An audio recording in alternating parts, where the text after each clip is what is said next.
maybe.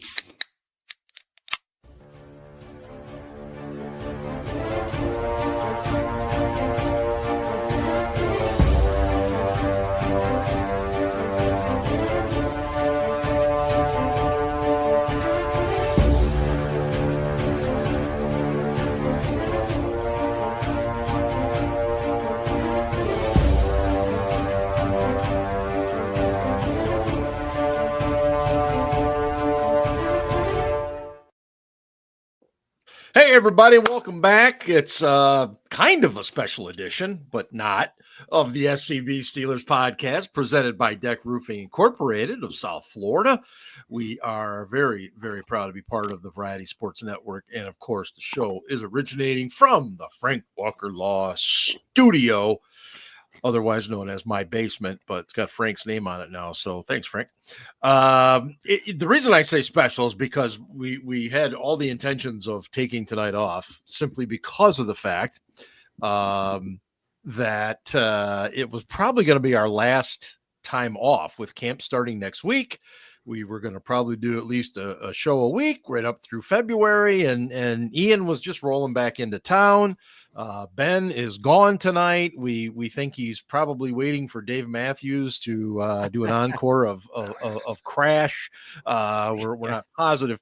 But anyway, Ian's here and Scarps is here. And obviously the reason we are on tonight is because Trent Jordan Watt and the Pittsburgh Steelers came to an agreement. And we'll get into that in just a second. Ian, how are you? How was your trip? My trip was very good. Yes. And you went to the Finger Lakes region, I believe. Yes, upstate New York. Okay, very good. As they call it, which I'm from Pennsylvania, right? Like, apparently for New Yorkers, anything that's not New York City qualifies as upstate New York, which is ludicrous to me because, like, Buffalo area is not that much geographically farther north than New York City, but they're like, oh, we're upstate. So to me, there's like Western New York and Central New York, like upstate's like truly up by like Vermont and shit, right? But apparently to New Yorkers, that's not true. So apparently I was in upstate New York. I can relate to this because here in the mitten, everybody thinks you're from Detroit. You could be from 5 hours north. Oh, is that by Detroit? No. It's not even close to Detroit. You're from Houghton up in the Upper Peninsula. Is that by Detroit? No. So yes, I totally understand. Scarps, how are you this evening? It looks like Mark, I'm sorry. Go ahead. So, but for example, right? You wouldn't say that you're from upstate Michigan. You'd say you're from like Western Michigan, right, or Central Michigan. Where you're somewhere in there, right? Central, Western, right? But like Buffalo people would say they're from upstate New York, or like Chautauqua people would say they're from upstate New York. And like, you know, the line of Pennsylvania is very close to where you are. Like, you're not that much. It's very true. It's a great point. Yeah. But it's wine country up there. It was beautiful. We were kind of around a couple different lakes, and it was fun. Oh, good. Excellent. Went to some museums, I found some of Cliff's great whiskey up there from Tennessee. Got the last bottle of it. Yeah. Tennessee whiskey in upstate New York, ladies and gentlemen. They, obviously New York City is not New York State. And I think that's very important. So New York City and Long Island are it's a totally different fucking ball game over there. You know what I mean? Like everything, my in-laws are from Vermont and we driven through many in New York. I've been to the Finger Lakes before. I've been to Jamestown, New York, where Lucille Ball's from. That's a great. Yeah. That's not far at all. That's a great little town. That's where Chautauqua is. And getting to your point though, it's like it pisses me off when people call Pittsburgh the Midwest. Shut your goddamn mouth. It's not the Midwest. Well, the only reason they do those Scarps is because they came into the Big Ten. Penn State did. That's really the. Yeah, but like that's like you know who else is in the Big Ten now? Oregon. I know. I'm with you because when I was growing up, Penn State were not in the Midwest. That's in the East. Yeah. And so I totally see what you're saying. I get it. That said, Lewis and Clark did start their journey from Pittsburgh. So you Right. could argue that Pittsburgh, more so than St. Louis, is the gateway to the West. And ladies and gentlemen, this has been the National Geographic Minute with Ian. right. No, you're not wrong. You know, Here's a guy who likes history. yeah, amen to that. I just, yeah, I won't go into what I just started reading today. It would bore everybody. Anyway, so look, it was announced today, and I think I'm going to speak for both of you when I say that we were not surprised that it got done. We were a little surprised when it got done. Scarps, you've been saying all along you thought this was probably going to go into camp, maybe, you know, into that last week, kind of right before the game, first game. Ian, I think you've made comments. You probably thought it was going to be into camp as well. So yeah, it gets done. Okay, and Ian, I'm really glad you're here because if it was just Scarps and I tonight, we'd be fumbling over the financials like crazy. No offense, Scarp, but I do No, for it is already on Sport Track though, which helped me a little bit. Oh, that okay, wonderful. So they 3-year extension and $123 million and 108 guaranteed. And as the absent Ben pointed out, that probably includes what the 23 million I believe he was going to be guaranteed this year. Well, it wasn't guaranteed this year. He was due a $21 million base salary. Okay, that's what it was, the base salary. Yeah. So he becomes the highest paid non-quarterback in NFL history. And look, I think all of us know this is only going to last as long as it takes Dallas to do something with Micah Parsons. That seems to be the genuine or general thought here. So, Scarps, your thoughts on what occurred today?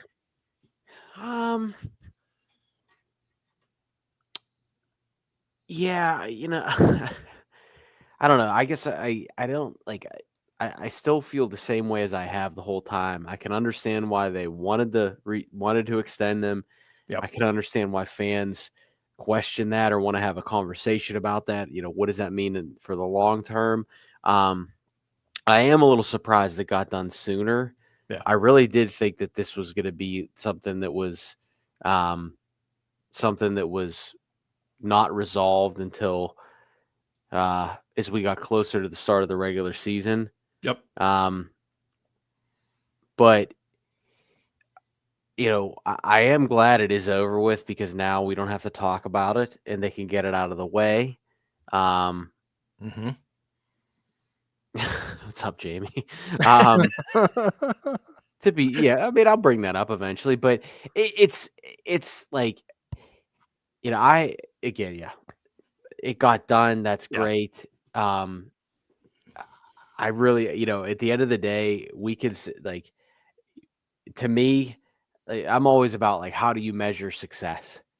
Right. Like what is like, how do you measure? So what is we won't know if this was a good deal or not for a couple years, because as we all know, TJ Watt has not been part of a team that has won a playoff. And as I've said before, Cam Hayward has only been part of one playoff victory. So, you know, if we're measuring, like, we're not going to measure, I guess, Cam's career based on playoff victories. I feel like Cam has sort of surpassed that now, where the conversation now is, you know, I really wish we could win one for Cam. And I think, and I hope I'm wrong, but I feel that we're going to probably get to that point with TJ after Cam retired. And Ian last week dropping he thinks Cam's going to retire after the season.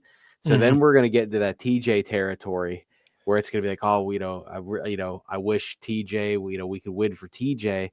But he hasn't been part of a playoff victory.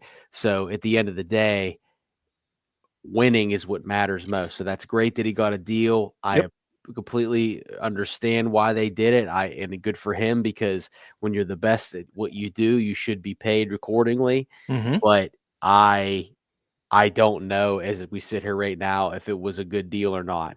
I don't know. Ian, I'll throw this to you, and the only thing I'll say to what you just said, Scarps, is I look at this very much the way I look at drafts. I'll know in 2 or 3 years whether or not this was a great deal, an okay deal, that type of thing. Ian, your thoughts? So I think you kind of hit it on the head first, that I'm a little surprised it got done this quickly. Yeah. I was not expecting it to get done before training camp. I kind of expected kind of that soft holdout or the hold in or whatever he did last time, right? Him to go to camp, kind of do some workouts on the side, but not really participate for the first week or so, and then probably sign his deal. Sign it, a week into camp so he could have a week of camp before the first preseason game and kind of still be able to hit the ground running, right? But to get it done now he's going to go through a full training camp, all that, which is totally fine. Yeah. And I'm glad it got done, because it's one less distraction, right? One less thing they have to talk about, one less thing the media has to ask him about, one less thing he's got to talk about. And that could have been a driving factor for him. He's like, I don't want to deal with questions about this shit. Like, I just want to go play, right? So I can see that. The one thing I was a little surprised by was the term length, that it was only 3 years, because we had talked that if a shorter deal for TJ means he can hit the market again, probably one more time in his career, right? Because he's 31 now. This is his age 31. He'll be 31 in October. Yep. Right. And it's a 3-year extension on top of that. So it carries him through his age 34 season. So maybe he gets one more year or one more run at a contract, right? Probably not a massive contract like this one, but one more run at it. Okay. And the reports we had heard this week was that the Steelers wanted a longer term deal. Like, they were looking for 5 years. Now, granted, a 3-year extension includes the 1 year that he's still under contract for. So it's technically a 4-year deal.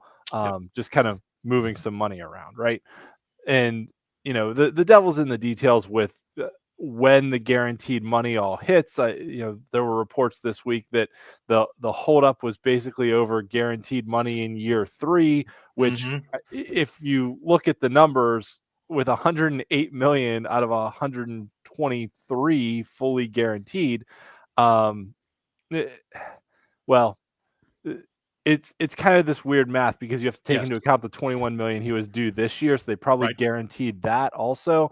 So it's functionally 144 million over 4 years with 108 guaranteed. So he'll probably, it's going to be a hefty signing bonus with definitely guaranteed money into year 3. But I don't know if all of year 3 is going to be fully guaranteed or not. I'm guessing no. And they'll probably do those like option bonuses where, the team can basically convert it to a signing bonus and prorate it out if they need to and all that. So, not to get into too much detail of contract talks in it. That's really boring and hard to listen to. But this is more or less, kind of the number where we figured it would come in at. The right? number where we thought we nailed it. Yeah. In that aspect. Right. This was not surprising, right? Myles Garrett got an average of $40 million a year. So 41 for TJ is totally in line with what we thought. And, the comments about like the highest paid non-quarterback, yes, that's totally fair, because he is. But if you compare him to quarterbacks, then there are 15 or 16 quarterbacks getting paid more than him. So basically from Mahomes up on the scale is getting paid more than him.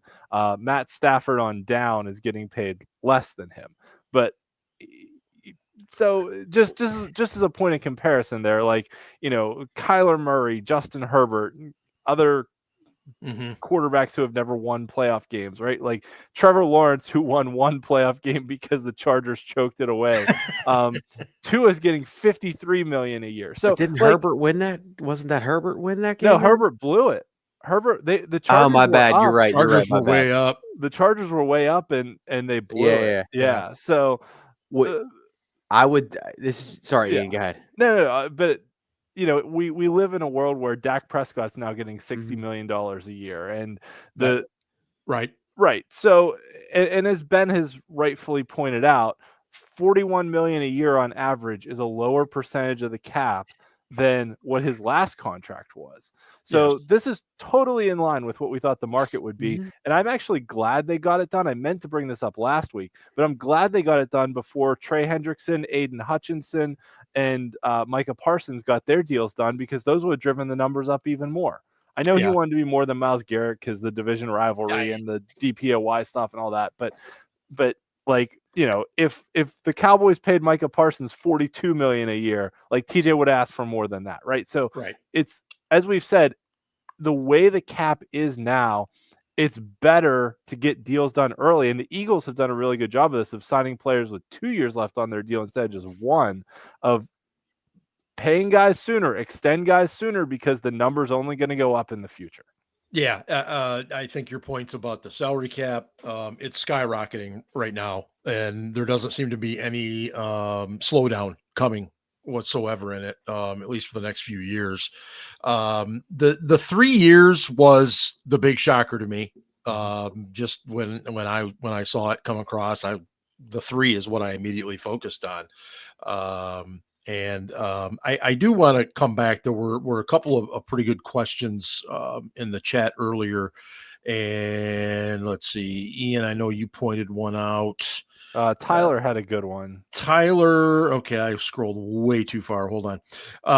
If Tyler asked, does anyone think if Dan Rooney and Colbert still running things, that this deal would have happened? Scarps, I'll let you answer that first. Yes. Yes. I would probably compare it to Troy. I think that they probably view TJ. They would view TJ in the same, even though Troy had won 2. I think that they view TJ as a defensive captain, a defensive leader, a defensive QB, if you will, and I think they would get it done. I know Kevin Colbert was old school. Don't get me wrong, but like let's not forget, like, he traded a first round pick for Minkah Fitzpatrick. Like, it's not like he never made a move, right? I'm not saying that like don't get. So when people sit there and say, like, and obviously you all know I love Kevin, but like when people sit there and say, like, oh, cool, this isn't your daddy's Steelers.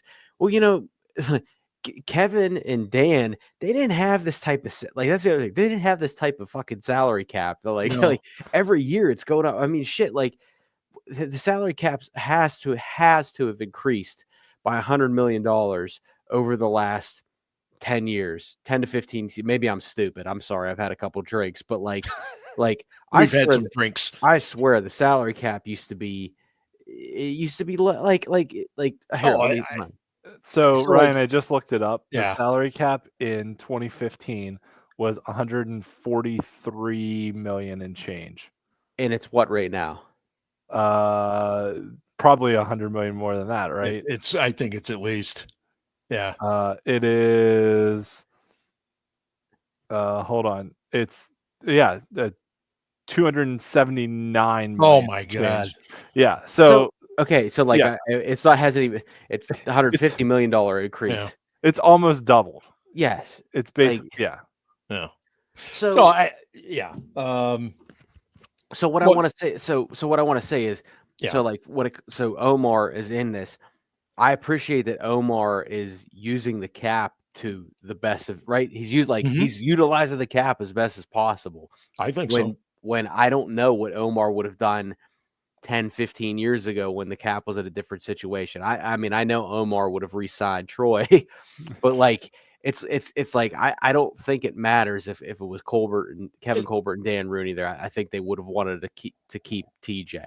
And we were tighter to the cap in those days too, if I remember correctly. Because they were always held for a long time. Yeah, we always push. You know, we leave a few $1,000,000 there. I mean, that's just our standard operating procedure. But back then, man, I mean, we were scrambling at times to get camp compliant, and obviously that's what happens when you aren't paying a quarterback ridiculously high amounts of money.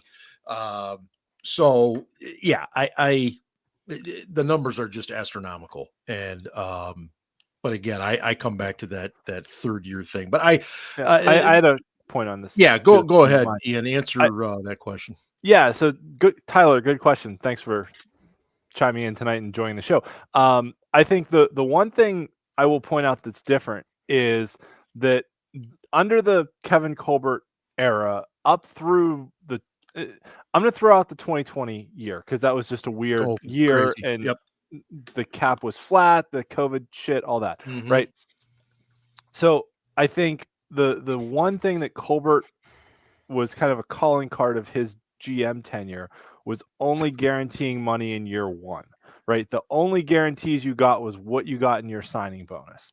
And now Omar has taken over, and now they've guaranteed probably money into year 3 for TJ, which that's probably about stretching the limits of something they haven't done before, is guaranteeing money into year 3. I don't remember what they did for DK Metcalf, if they guaranteed money into year 3 for him or not, but but it's still, this guaranteed money beyond year 1 is something that Kevin Colbert never did, never used void years except for the weird 2020 year. And so it's definitely something new, but it's something that everybody else around the league is doing. And it's what the market is, right? That it's, it's about guaranteed money. The players want it. Everybody else is doing it. And you have to stay with the times if you want to stay competitive. So if you wanted to re-sign the guy, you had to do this. Yeah. I think this was this Jamie that asked that? Worst signing by our franchise in our lifetimes. Oh, are you talking free agent, Jamie? I'm guessing just free agent signing. I would have to assume. God, kind of caught me off guard with that one. Let me think about that. I'll come back to that. Yeah, there was some really bad. Can we make a note? Yeah. Jamie says no. Moncrief's a good answer. Moncrief, obviously the now retired Mike Williams, stands for one play. That wasn't a that's signing. That's true. Wait, what about Ladarius Green?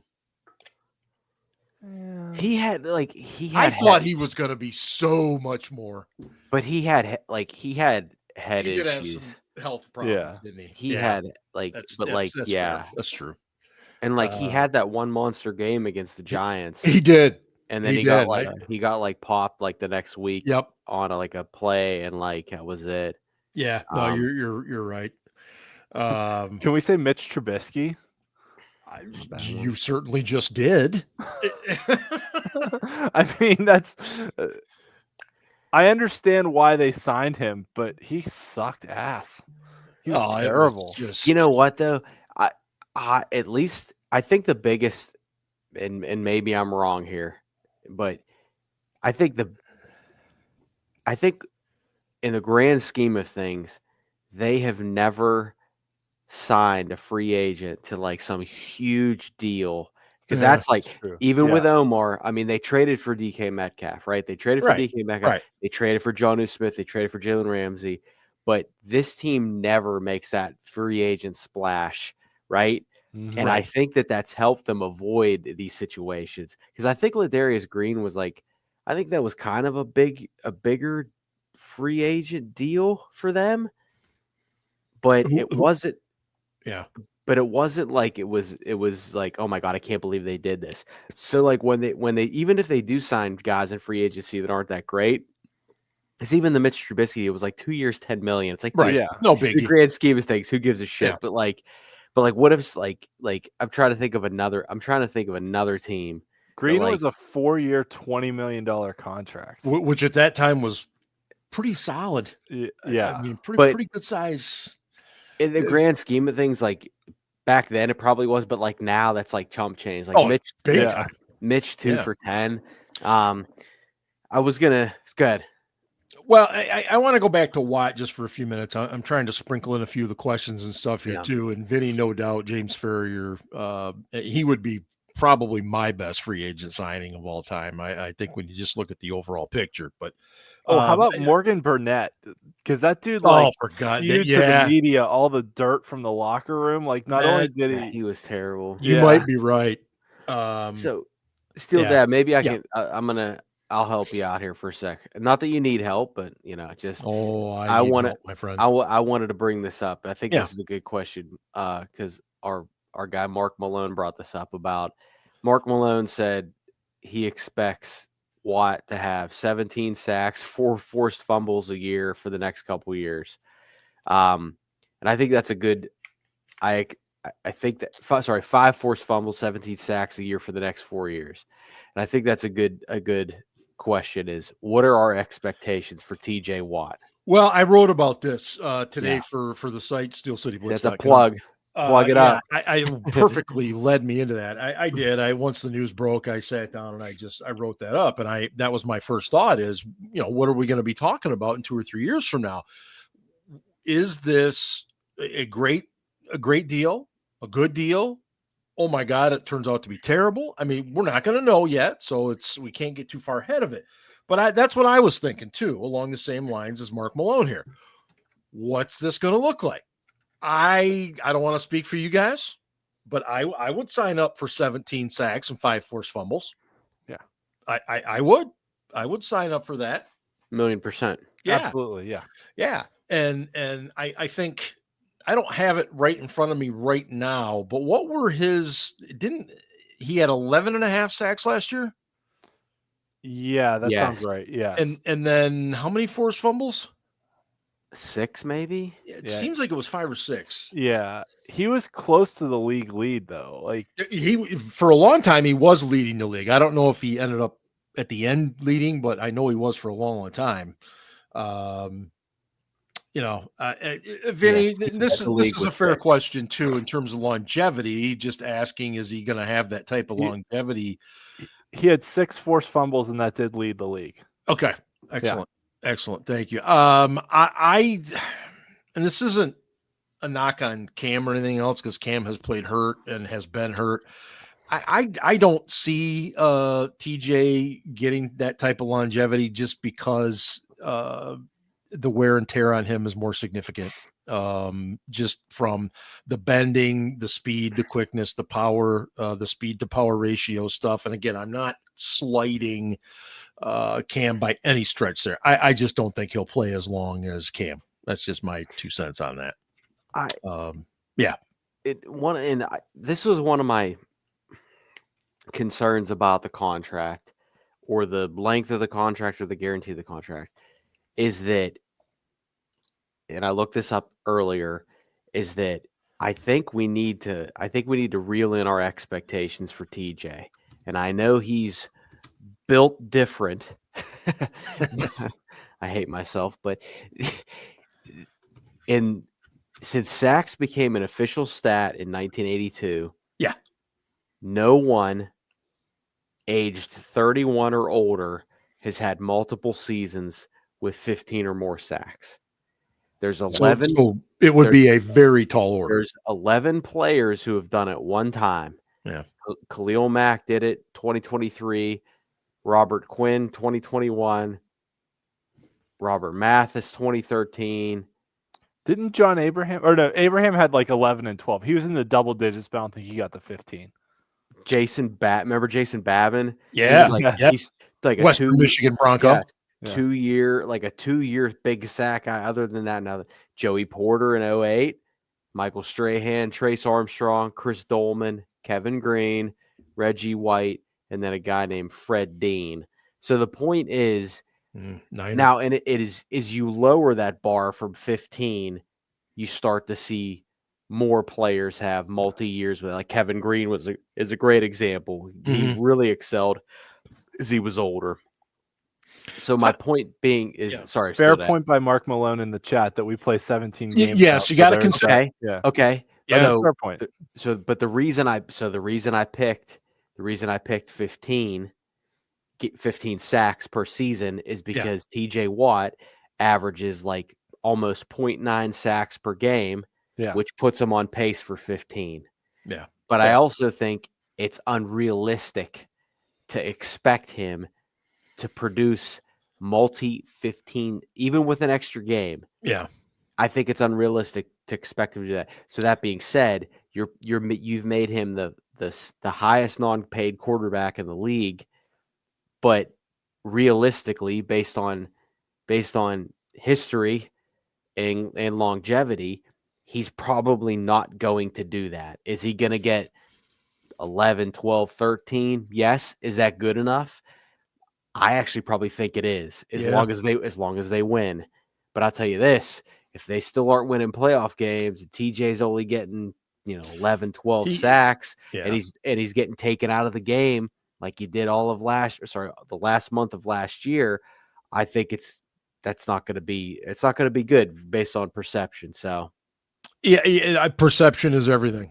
And it is going to come down to a lot of that. And I think it was Vinny that mentioned the great Dick Butkus earlier in the chat. Butkus was a Hall of Fame player for the Bears and never won a playoff game. I think Ernie Banks, the great Chicago Cub, if I'm not mistaken, I don't think he ever played in a playoff game either. So it does happen, and obviously we don't want that to happen with TJ not winning one. But it's something we have to consider. Ian, go ahead. So the people in the chat talked about it a little bit, and I think Ryan referenced it too, but I do think TJ's injury last year did play a factor, because he hurt his ankle against the Eagles, right? And in that Eagles game, he had 2 sacks and 7 tackles before he went out. Yeah. The remainder of the year, the last 3 games, he had no sacks and 7 total tackles over 3 games. Oh, he was mess. He was obviously playing injured. He was not at 100%.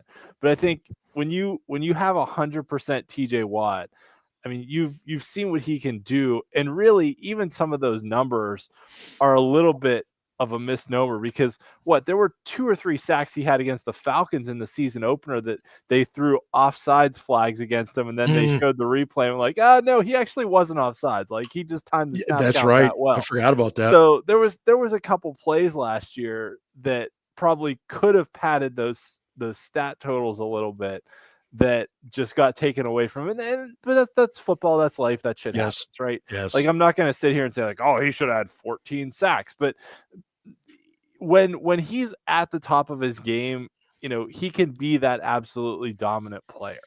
And staying healthy is obviously a big part of it. And now as he gets into his 30s, that's a huge factor, is longevity, because we know, as Ryan mentioned, the drop off, there's only been a few guys that have carried double-digit sack production through their 30s, like Bruce Smith and John Abraham, right? Those are really the only 2 that into their late 30s were still producing it at a high level. And I don't know if Watt's going to last that long. And yes, to the people in the chat mentioning paying for past performance, this is absolutely paying for past performance, but it's also a deal that the Steelers kind of had to do. So the good side, I guess, is that it's a relatively short-term deal. So it's not gonna, it basically binds them for 3 years, including this year.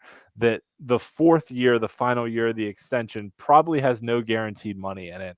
Yeah. So they're not really on the hook much past. And even the 3rd year, even if there's some guaranteed money, it's, even if he decides to retire, it's still workable. Yeah, it is.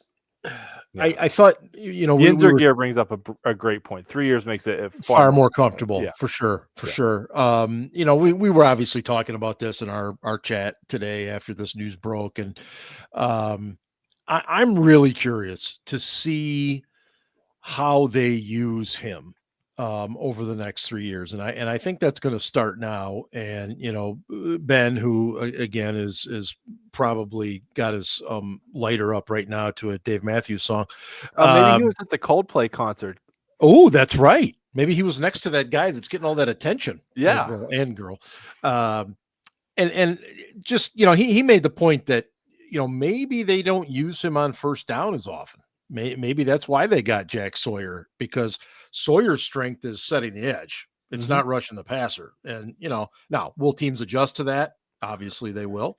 I don't know, but you got to give the guy some more breathers. He cannot be on the field as much as he's been the last couple seasons and have the expectation that he's going to be able to play at a high level at the end. I mean, but then we get back to the money conference. Then what are you paying him for, man? Like, I don't disagree with you. No, I'm not trying to be a dick. I'm just saying, like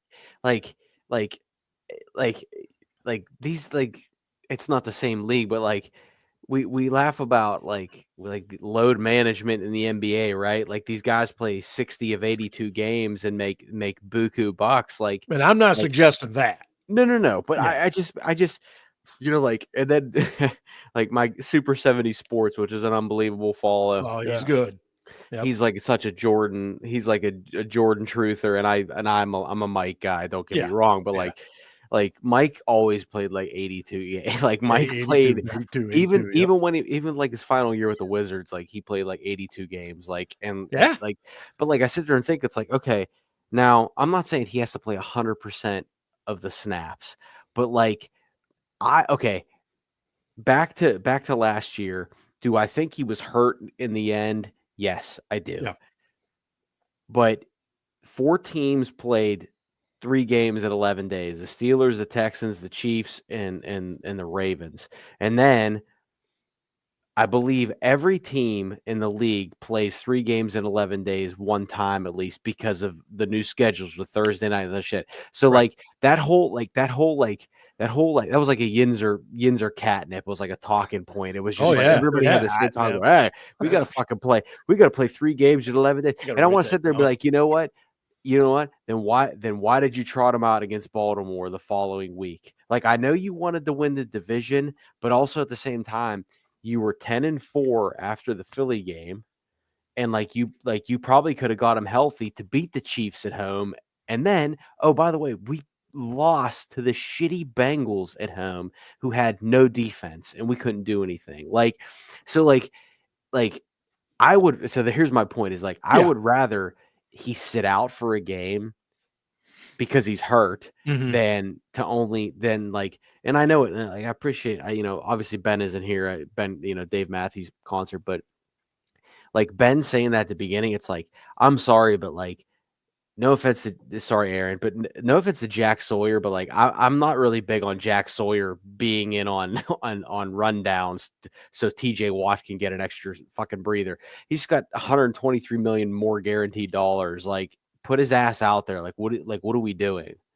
Well, but I guess what I'm looking at, and I don't know that it's necessarily going to be this season. It could be the following season, 2026. I don't know, but it was clear. And first of all, Watt will never, ever, ever use injuries as an excuse. Okay. Everybody knew he got hurt in that Eagles game. The rest of the year, he was not 100%, and nobody, he didn't make any excuses. And so I appreciate that about him. I always appreciate that from every player. Don't make excuses. At the same time, there's a pattern, isn't there? That he doesn't perform well in playoff games. He wears down at the end of the season. Is there a way to get around that? Because they're not going to sit him for a game. This isn't load management. I've talked a lot, Ian. Go ahead. Ian, what do you do here? I mean, there's a difference between load management and sitting guys for a game and being like, okay, it's 1st down and 10 at the 20-yard line in the first quarter or the second quarter. Like, we can. TJ Watt doesn't need to play 95% of the snaps in a game, right? You could probably play him at like a 85 to 90% clip and have him be very, very effective, right? And they did it a little bit last year too at some points. That you notice they were taking him out, especially later in the game, that they were taking him out 1st down. Maybe they bring him in 2nd down, but he was always on 3rd down, right? But like, okay, you kind of figure, you want him to be fresh on 3rd down in the 4th quarter. And part of this actually goes back to the offense. The offense has to stay on the field, especially in the first half, so that the defense isn't playing, 40 snaps in the first half, right? So, all right. Sorry, getting into technical details here. Generally speaking, each side plays roughly 60 snaps a game, give or take, right? Usually there's about 120 snaps in a football game. Right. So in the especially the Kenny Pickett years, they were really bad about going 3 and out a lot. Yeah. And so you'd see games where not only they get crushed in time of possession, but also like the offense would have, like 48 snaps and the defense would have like 82 snaps or something like that, right? And that's way too much for a defense to have. So it's not only about percentages, it's about like how many snaps is he playing a game, right?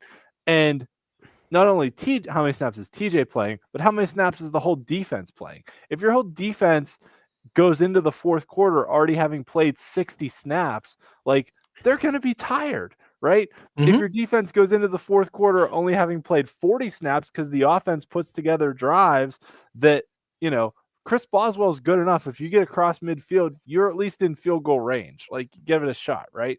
That if the offense puts together some drives that take 3 or 4 minutes off the clock, saves the defense a little bit, then you're not, running 35, 40 snaps on defense in the first half. Then it's like, okay, you guys are fresher in the second half and you're fresher in the fourth quarter and you're able to perform better. So that's a part of it too. It's not I think it's a massive part of it, Ian. I think what's the old saying? Sometimes your best defense is your offense. Yeah. And I think you're exactly right. And Scarps, I totally understand what you're saying. You're paying a dude that much money. I want his ass on the field all the time. Well, over the past 3 years, he's played between 83 and 86% of the snaps. Yeah.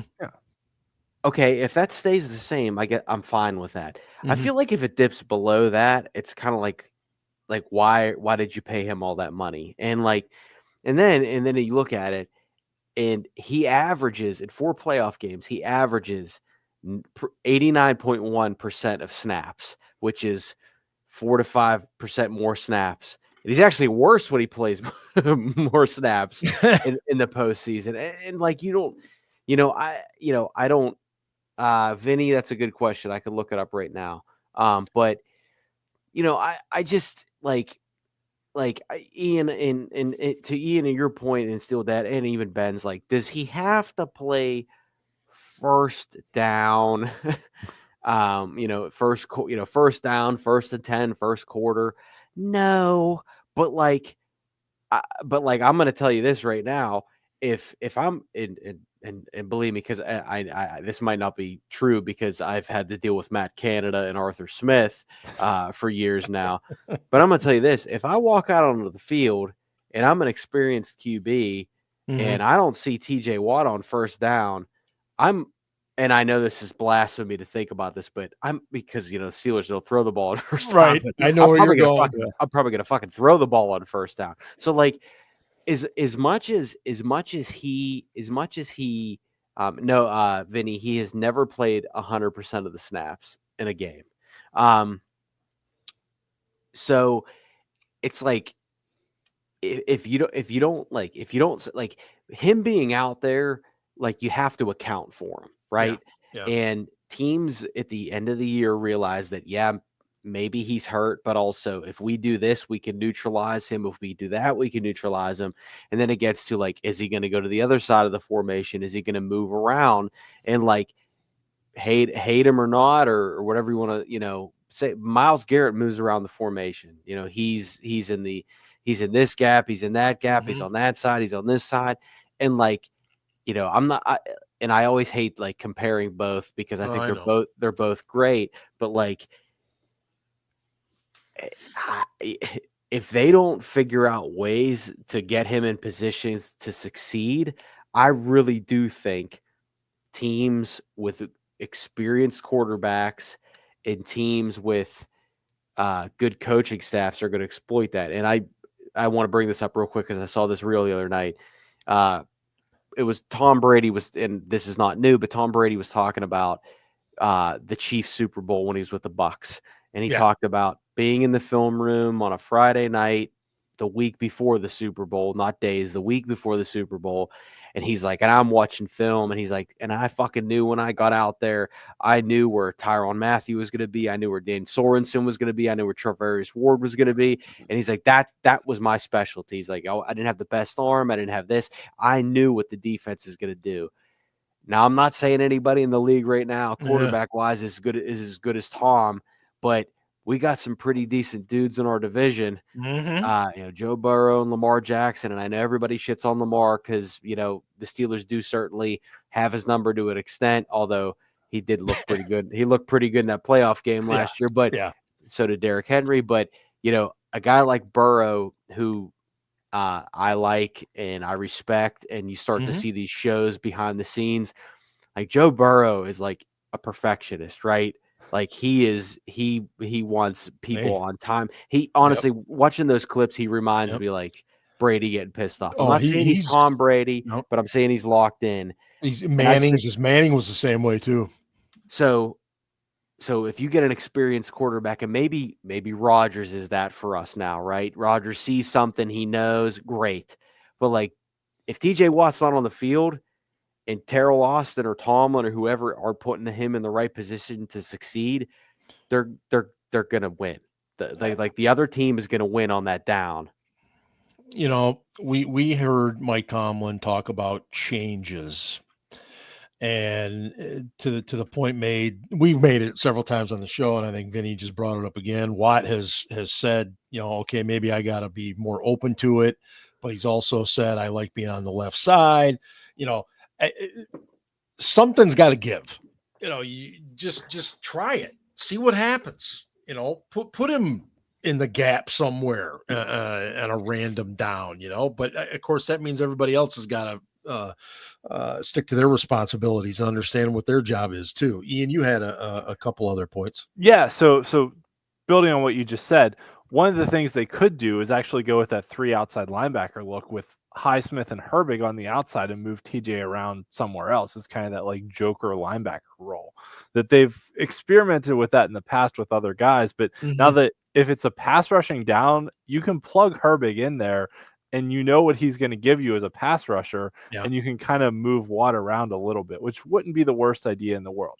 One other thing on Watt's snap counts that I didn't realize until I just looked at it. Yeah. Do you guys know he played 38 special team snaps last year? And I think most of those were like field goal blocks. But like TJ Watt, Cam Hayward plays on the field goal team still. Like this blows my mind. That he's basically Cam Hayward in his 15th year in the league is like the left tackle on the field goal team. Like why haven't they trained anyone else yet to be basically the left tackle on the field goal blocking unit? Like, come on. Like Cam Hayward, TJ Watt, these guys do not need to be wasting their energy on special team snaps. Like you can train other guys. You would certainly think so. Right. Yeah. Jamie, I'm a big fan of Tesla, so I'm all for it. So one of the points I wanted to make on TJ's snap count is one of the ways you can save his body a little bit is you don't have to trot him out there on special teams. Like if it's a big play, like if it's a game-winning field goal attempt, like sure, send out all your best players. Well, or fourth and inches, and they line up to punt. Maybe you keep your first team defense, D right? Yeah, exactly. Yeah. Like I'm not saying 0 special team snaps, but I'm saying, like he does not need to play 38 special team snaps in a 17-game season. Like that's a little bit ridiculous. I don't disagree. I didn't realize it was that high. Same with Cam Hayward. Like Cam plays a lot of special team snaps still in, his later years of his career, which is kind of crazy. And Ryan brought up the Joe Burrow on the whatever it is, the quarterback show. Yeah. Every clip. So this kind of goes back to, all right, sorry. Cam Hayward played 123 special team snaps last year. Preposterous. Like Cam, like he played. I'm getting too old for this shit. Exactly. Yeah. Like, he played 778 special or defensive snaps. and then 120. Like he played 900 total snaps. He played 900 snaps last year, and 123 of them were on special. Like that's crazy. Why is Cam Hayward playing 123 special team snaps? But at any rate, sorry. Ryan mentioned Joe Burrow on the quarterback show, and it definitely does make Burrow look impressive. But going back to Hard Knocks last year and then the quarterback show, like Zach Taylor looks like a complete putz every time I see him on something. Like you look, I love the term putz. Like he does, right? Like you look at him and he's like, oh well, we won the game, and Burrow's like, fuck that shit, man. Like we played horrible, and like I don't know. But I wouldn't be inspired with confidence in my head coach if I was a Bengals fan watching like Hard Knocks. And he doesn't come off well. I know exactly what you mean. Yeah, and I agree with you guys. I sit there and think though, like he might not be a leader of men. Like he's not as good as Tomlin, right? Right. But does Zach Taylor call better plays? They're just not executing. You know what I mean? Like the guy got his team to a Super Bowl. It's like that. He's got some capabilities. It's like Tomlin's been to 2 Super Bowls if we're going to be technical about it. But, actually 3. Putz and Jabroni.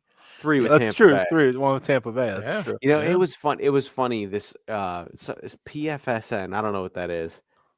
But are they the one Football Sports Network or something? Aaron, are they the one that had the top defenses of the century this week? And that garbage shit. Yeah, and they didn't include the 2008 Steelers. Clickbait. Yeah, but what's funny about it though, and this is my Tomlin defense. They had the 2008 Ravens on there, not the 2008 Steelers that won a Super Bowl. Sorry, go ahead. No. And the 2008 Ravens were really good, but they're not ahead.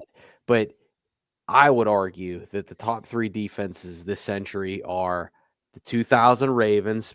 I'm just being real. Yeah, they were. Yeah. The 2008 Steelers. Yes. And then the 2002 Bucks.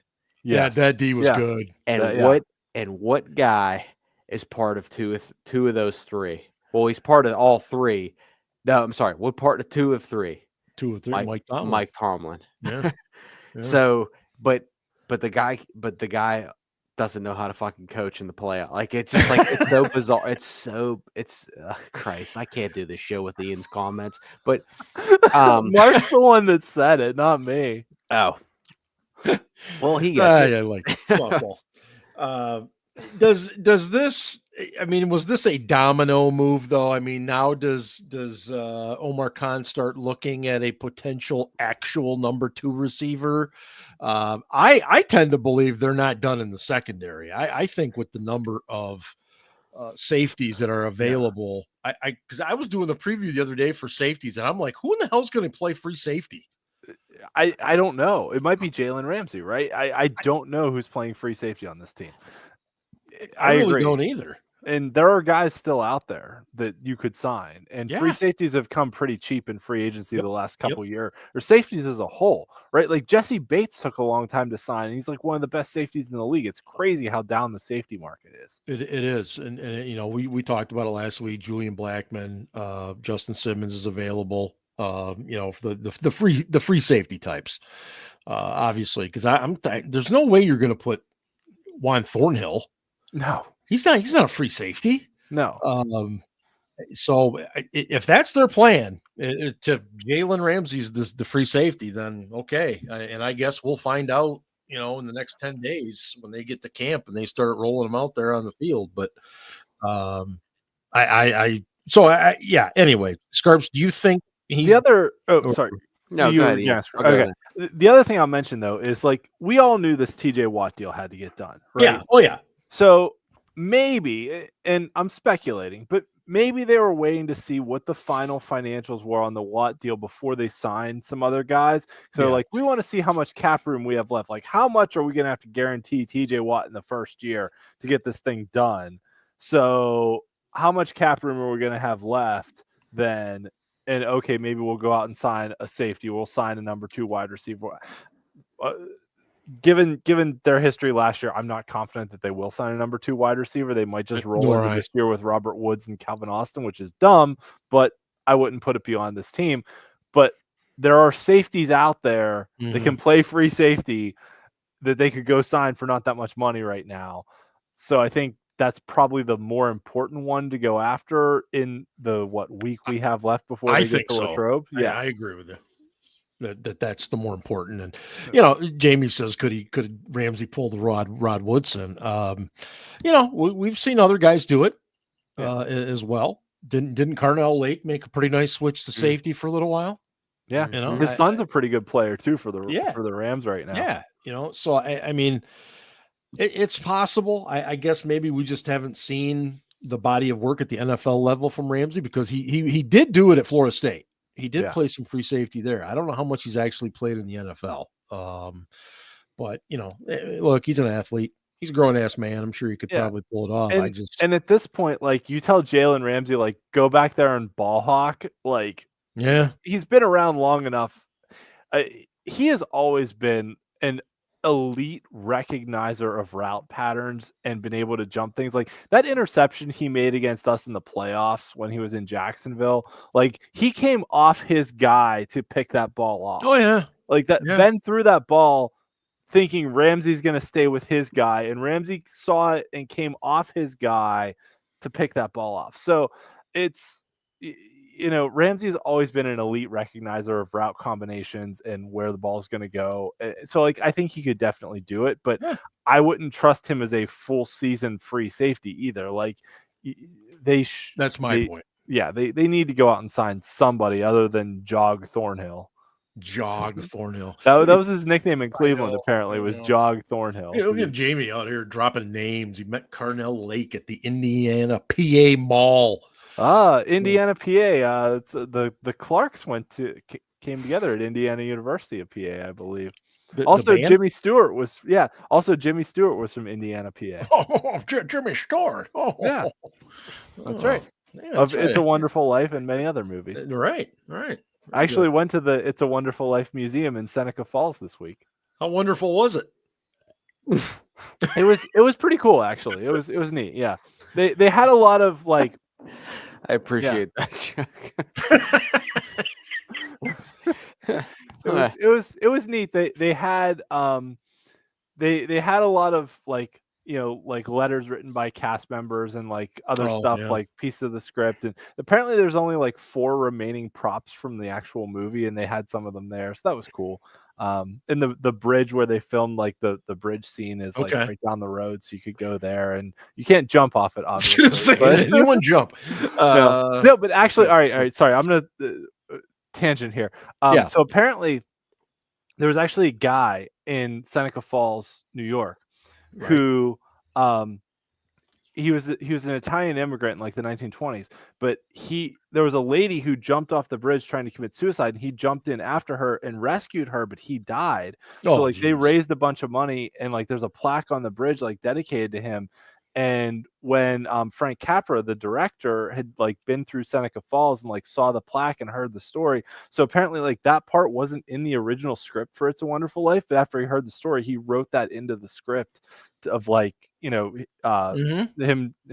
jumping off the bridge and getting rescued and all that. So amazing story. Yeah, it's an amazing story. It was really cool. So that part of the museum, like with what was the name, Antonio Vaccarelli or something like that, very Italian name, right? But it was.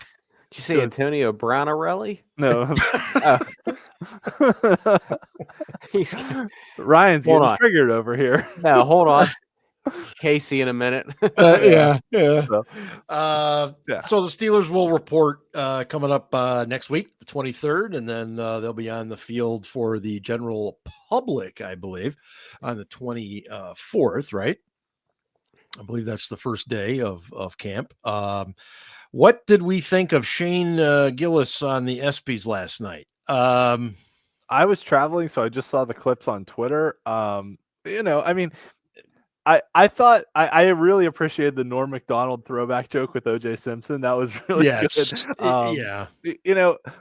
Anytime a comedian gets up and tries to like make fun of his audience, half of it's going to be funny and half it's going to bomb, right? Like it's not going to go over well with the audience, but like I appreciated the attempt, right? He gave it a good shot. You're spot on. Yeah. Those are the toughest audiences for a comedian, because some people get it, some people don't get it, some people love it, some people don't love what you're saying. I mean, it's a tough crowd. Yeah. And every joke's going to be 50-50, right? Right. Like, you make fun of somebody, like the Megan Rapinoe joke, like, like some people thought, oh, that's hilarious. And then some people are like, oh, I'm really offended by that. Right, But then, like, exactly. like Tyler mentioned the Bill Belichick joke, like, and the OJ Simpson joke or whatever, like, sometimes I always felt like as a comedian, sometimes you just gotta throw, like, I'm not a comedian, obviously, I'm on a podcast, but like sometimes you just gotta throw shit out there and see what sticks to the wall. Well, but I mean, yeah. when you take the stage as a comedian, you realize the people are there to see you. Right. When you take the stage to host one of these shows, they're not really there to see you. Right. They're there for the awards and everything else that's going on. So it's a tough gig, and I like the guy. I think he's pretty funny, and but yeah, it was a tough thing. And I'm not really one for those award shows anyway, but the clips I saw, he seemed to do a pretty good job. Scarp? I thought it was hilarious. Not everything was great, but I overall I thought it was great. And the thing that I think annoyed me the most about it was I appreciate that at the very end he paid homage to the late Norm Macdonald when Norm Macdonald delivered a joke about Charles Woodson winning the Heisman and how no one could ever take that away unless you kill your wife and a waiter. And I thought that was just fucking so great. And like, and Shane Gillis admitted it after the fact that he was very nervous about it. Oh, I don't know how you couldn't be. And you could tell he was nervous, but there's something about a Norm Macdonald or a Ricky Gervais that just say the jokes and they don't care what anyone thinks. And I think like it's similar to like George Carlin. Like George Carlin to me spoke more truth. Yes, he's one of my favorites all time. But he was never afraid to say it. Like because oftentimes we mask truth with comedy. Like we laugh about it because we know it's true, but we never want to accept it. And again, I thought that he did a pretty good job. Yeah, I did too. The funniest thing to me was he showed that he made up a random WNBA player and showed his friend's wife, and everyone cheered for the person. And he's like, it was like his friend's wife. She was black, and he was like, give it up for, I think he said Brittany Hicks, 4-time WNBA All-Star, and he showed his friend and his friend's wife in the crowd, and they all applauded. And he's like, they know they were going to do that?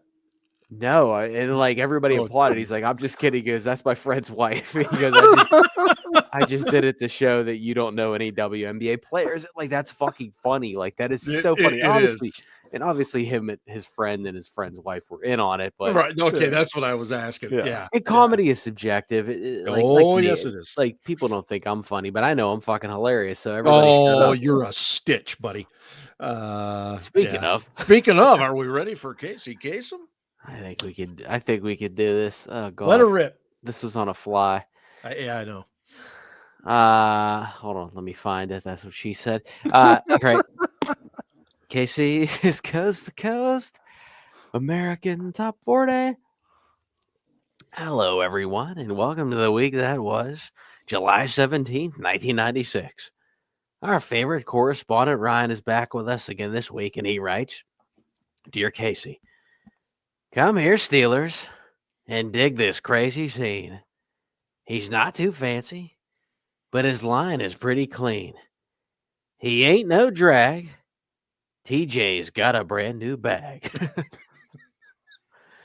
That's, of course, a parody of Papa's Got a Brand New Bag by James Brown, the godfather of soul.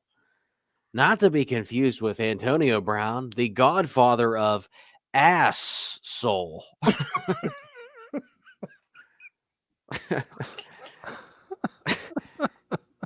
Papa's Got a Brand New Bag reached number 8 on the charts in 1965, which is the same year Aaron Rodgers was born. And ironically, he'll wear number 8 this year. And they say I can't make the connections, Casey. By now, I'm sure you heard the Steelers edge rusher TJ Watt signed a 3-year, $123 million extension, making him the highest paid non-QB in the league. I'm sure you didn't hear that edge rusher is the most important position on any team. Just ask Steelers Sunshine Twitter. They say to hell with a quarterback while they listen to Nickelback. Look at this photograph, Casey. Every time I do, it makes me laugh. The photograph I'm referring to is of a playoff victory, and TJ Watt can't seem to find a copy. Casey, based on the reactions today from the TJ Ticklers, yes, that's the first time you've heard my new nickname for them.